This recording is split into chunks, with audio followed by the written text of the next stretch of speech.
how much of a role does creativity and curiosity play in this? Because everything that you're saying, if I think about it in my own practice and the people that I've worked with,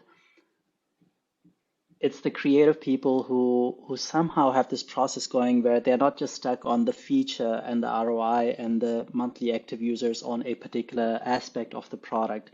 It's the creative ones who are also looking at how the team is working together, essentially looking for any levers that they can pull to improve that ROI without necessarily changing anything in code. Um, and that takes a lot of creativity and curiosity to think in those terms. And I wonder if your past background in user research somehow prepared you, or have you always been like that, or how did you come to that? Because it doesn't seem to be that common. Yeah, that's a great question. And so, yeah, I think user research was really valuable for my particular product management mindset because what I learned from users is when you're talking to people, right, when they are faced with a problem, they don't think immediately, oh, well, I'm going to try to go use this feature, right? They think, well, I've got this problem. There are all these different ways that I could go get it solved, right? They think about, oh, well, maybe I could ask a friend to do this for me. Maybe I can adopt a different process. And so you start to see that, when people are making decisions in terms of what behavior do I want to have, so that I can go solve a particular pain in my life, you see that they're very divergent, right? You see that, people aren't just thinking about, oh, well, let's say that I want to, let's say that I want to have dinner for 5 people today, and I don't have the ingredients on hand. Well, there are lots of ways in which they could go get that solved. Right? They could order takeout. They could make it a potluck where everyone's bringing food. They could cook the food themselves, then like do a grocery run. They could have someone deliver the groceries to them. There are all these different ways to solve that same problem. And so when you see that, hey, people are tackling things in such different form factors, that is really inspiring to then be able to take back into the practice of product management, right? We don't say, oh, well, the reason why our metrics aren't moving is because, the products that we shipped aren't cool enough. A lot of times it's no, there's an adoption problem, right? Like maybe people just don't understand what the value is. And so we need to go back and work on the marketing. Or maybe it's not the marketing part. Maybe it's more of the adoption part. And just like we have too many barriers in terms of friction, how do we onboard people better, right? How do we work with customer support? How do we work with account management to really ensure that we've got that adoption? And so you're exactly right.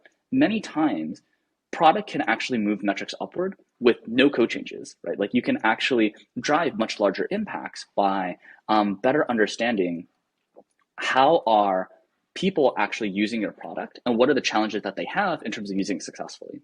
I think what I've really seen, right, is in terms of user research, the thing that helped me the most is understanding that the product is not the end goal for any user. The real end goal that they have is I want to change my behavior. I want to change my process for the better.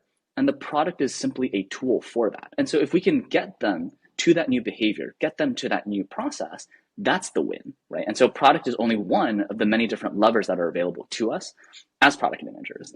I think one of the challenging things just of product management, right, is like, even though the title itself says product, like we kind of assume then, oh, well, it has to just be the thing that we're building. But product managers are really much more problem managers, right? Like there's some problem at hand for the company, for the users.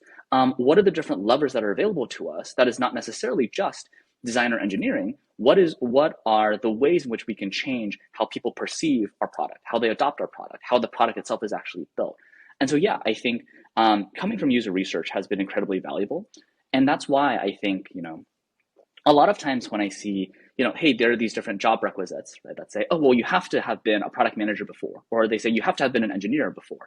I think that is sometimes short-sighted for a lot of organizations because they're missing out on all of these interesting perspectives that can unlock a lot bigger returns on investment for the company.